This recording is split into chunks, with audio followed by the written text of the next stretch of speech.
Everybody, welcome to Jacob's Quest, and last night we got episode 2 of season 2 of House of the Dragon, and yeah, the show just continues to be awesome. Of course, we are picking up right after the horrifying, let's just say it, child murder that happened at the end of the first episode. And yeah, again, like that was something that I didn't think was going to happen so quickly in the season, but here we are. And it feels like it's just going to be these back and forths constantly between these two sides until we break out into full open war. And I know that some people want the war to just start already, like they want to see armies clashing into each other, but I'm okay with right now just kind of like, this one very important thing happens and then the other person sends someone else to go try and do something, and that's really what we see happen in this episode also. But also first we kind of see how, honestly, Team Green over here, the Hightowers, they just continue to be, especially Otto Hightower and Alicent, they continue to be like politics first, image first, like there's no humanity here, or at least very little humanity on display. So basically what we have is, this is a big episode for Otto Hightower. Hand of the King, his advice is like, hey, let's take the body, let's just parade it through the streets, and that way everyone can see what Rhaenyra did, and we're gonna say that it was her and she's the one who did this and it was all her fault.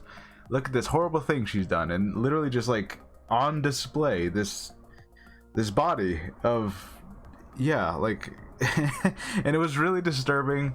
And it was like, they sewed it back on, and you kind of thought maybe it's gonna, like, because they're like on this like rickety wagon and it gets stuck for a second and they have to like jiggle the wagon free out of this hole, and you think maybe like, oh my god, is it gonna fall off? Oh my god.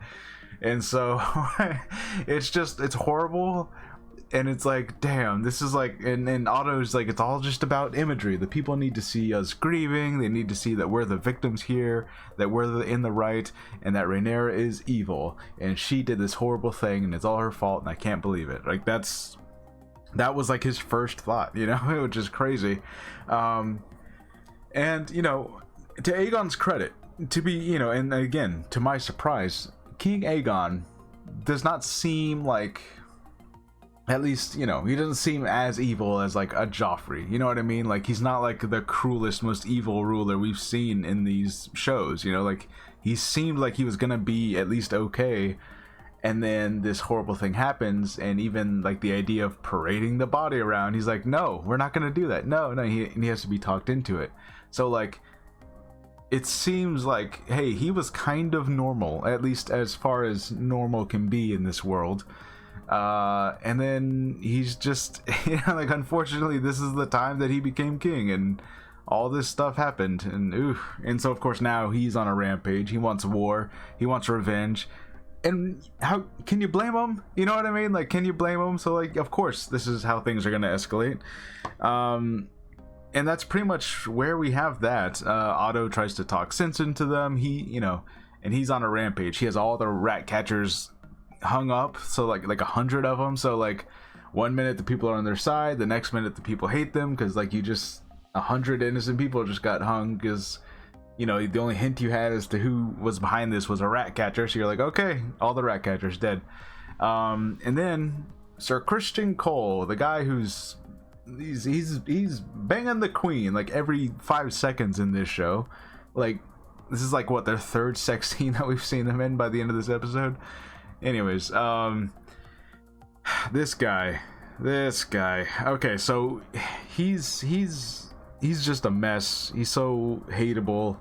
And then he turns around and he tries to guilt trip one of the twins that's on their side, like, where were you? Why didn't you protect the kid? This is kind of your fault if you think about it. And it's like, what? How? No, really? But okay, let's blame this guy. Sure, why not, Criston Cole, you asshole? And so basically he guilt trips this guy into going on a suicide mission, assassination attempt. Go all the way over there, pretend to be your twin. What could go wrong, right? And like, he's like, yeah, it's pretty much a suicide run, but I need to blame this on somebody to make myself feel better, so I'm gonna blame you. even though it's definitely his fault because he was doing stuff with the queen when he should have been patrolling the halls. So, you know. Anyways, so that happens, and basically Christian Cole gets rewarded for all this. Aegon's like, hey, at least he tried to do something. He's not just like sending a message and worrying about our image. Like, he's actually trying to go get some blood, you know, and that's what Aegon wants. He wants revenge, you know.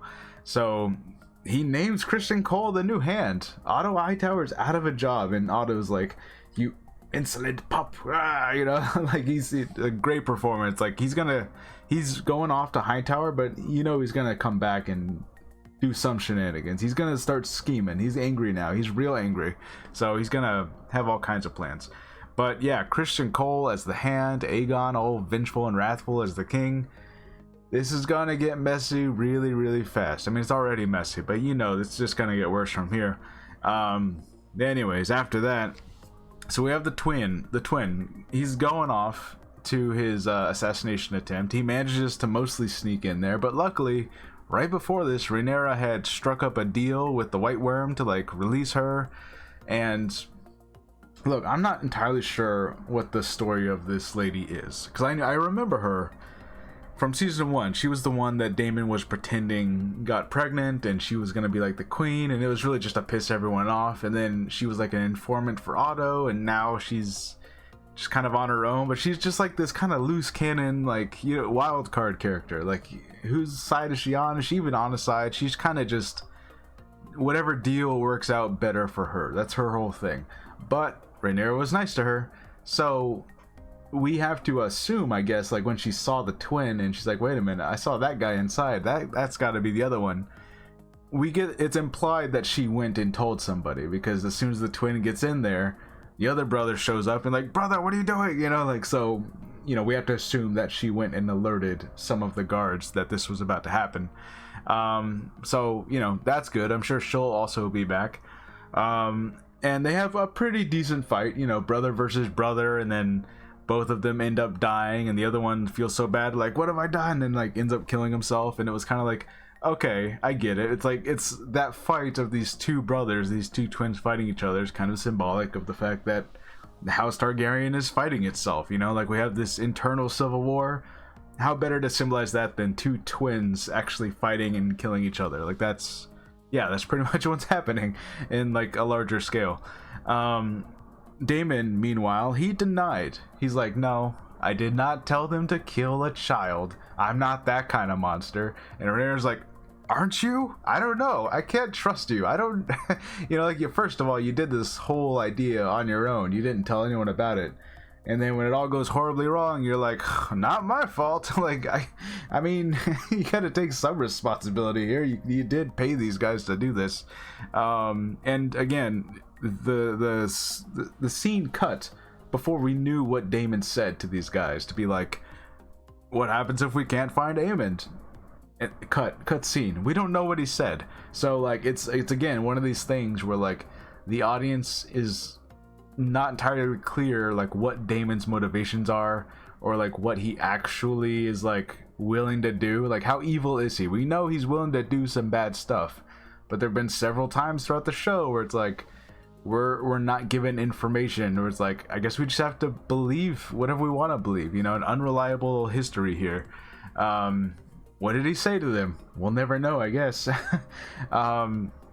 So that's kind of interesting. And of course, he kind of just gets in a fight with Rhaenyra, being like, you were only made queen because my brother didn't want me to be king, and he was worried about me, and he's scared of me, and that's the only reason you're anything. And they get in this fight, and he flies off. And so, you know, he's bound to do some reckless stuff. You know, I don't think he's gonna betray Rhaenyra, but he's definitely like, he's gonna go try and kill somebody somewhere. Like, that's just what this guy is. Again, another kind of wild card. So him and the worm, like the White Worm, they're just like wild cards out there. Like, they're vaguely on his side, but not really. Like, they're kind of on their own side. But yeah, that's just what's happening there. And yeah, we have a lot of set of this episode. We're introduced to several different characters. We have what many people suspect, and I think it is in the books, that what's his name, Viserys, he the sea horse, the sea dragon, that guy, he has a couple of bastard sons, and then we have the blacksmith from the first episode. He reappears again, and we get a little scene with him and his family, and like, we're waiting on that gold. The king promised us some gold, and like, okay, so they're setting up these characters. These are all gonna be important later. They're probably all like bastard characters, and they all are gonna end up with dragons and be involved in this larger war. So like, this episode just did a lot of stuff for setup. Like, this character, Daemon's way over here, and the White Worm's kind of like, she's on good terms with Rhaenyra, and then all kinds of stuff is happening here.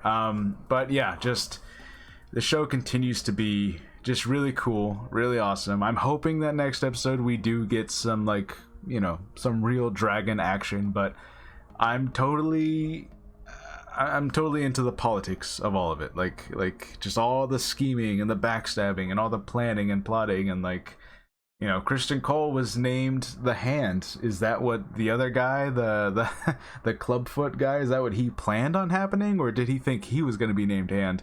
So like, Aegon is kind of a wild card on his own, because he's not really full Hightower, like, he's not like, yeah, let's start scheming with Alicent and Otto. Like, he's not really on their side. He's kind of just on his own side. Again, just a lot of people that are, it's not just purely there's Team Green and Team Black. Like, within those, there's a lot of splintering happening.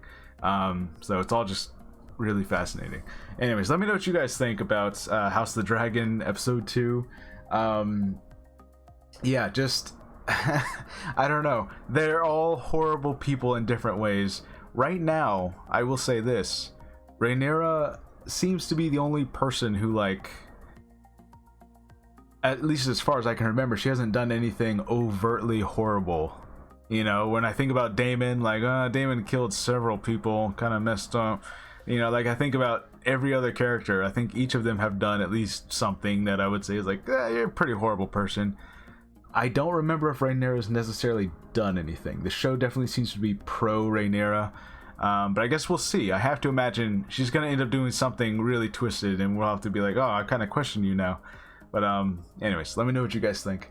I'll see you guys later. Bye.